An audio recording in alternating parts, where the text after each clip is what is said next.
Hi, hello, good afternoon. It is the 9th of March. I'm sort of hiding under the little snug area in my kids' bedroom at the moment. It seems to be the quietest place in the house, away from having to listen to constant repeats of whatever cartoons seem to be on the telly.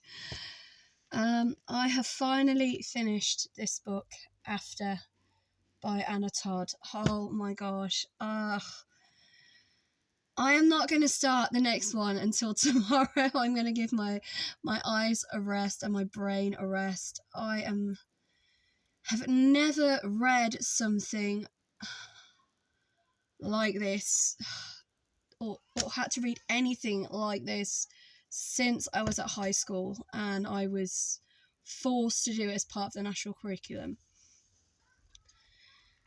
Why on earth did I agree to read this saga?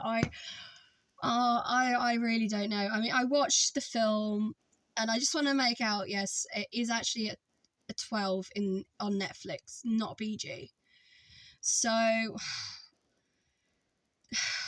it's just, this is why whenever I read books and then I find that there's been a movie adaptation or a series adaptation, I try and stay away from them because I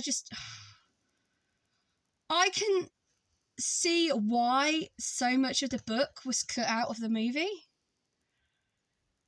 But if I was the author of this book, I would have liked to have had a bit more of a say in what was cut. Because so much was cut out that I feel shouldn't have been. And it gives you this false sense of what's actually going on. So, basically, spoiler alert, the way the movie ends is really, really sweet. She actually forgives him, Aidan. Tessa forgives Aidan when she finds out that the only reason he started hanging around with her in the first place was because it was part of the game Truth or Dare. He does it because he's trying to prove to his friends that he can get her to fall in love with him and then he can just turn it off. In the book, unfortunately, that isn't the case. It is a lot more sinister. It's a lot more disturbing. Basically, he makes a bet with his friends that he can get her to have sex with him. And it's between him and this other guy called Zeb as to who can basically deflower Tess and prove that she was still a virgin. And have proof. And I just think to myself, oh my God, I've known some sick games that people have played in the 40 years of my life. But this one is just, it kind of takes a biscuit. But I mean, I'm just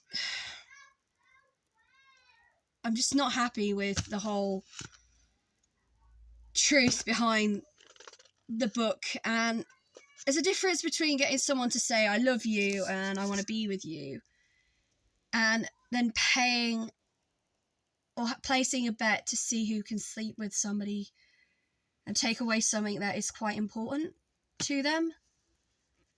I don't know how that could be forgiven. So, yeah. And the other thing in the book that's so different to the movie is that at his father's wedding, she's introduced a lot more to the family. So she meets his grandma, who's from England and is his father's mother. And she even says to Tess, you know, how long have you known Harden? Is he still drinking? So it's obvious that he's had an issue with alcohol in the past. He's lying through his teeth at the wedding. He's telling everybody that Tess is the love of his life. She's his girlfriend. They've been going out for ages, not just 3 weeks, or 3 months, but longer than that. They've just moved in together. He's really turning into this sort of like boyfriend material on one hand, but on the other hand, because he's harbouring such a dark and sinister secret, it still shows through when he's angry and frustrated, and the fact that he's constantly getting into fights.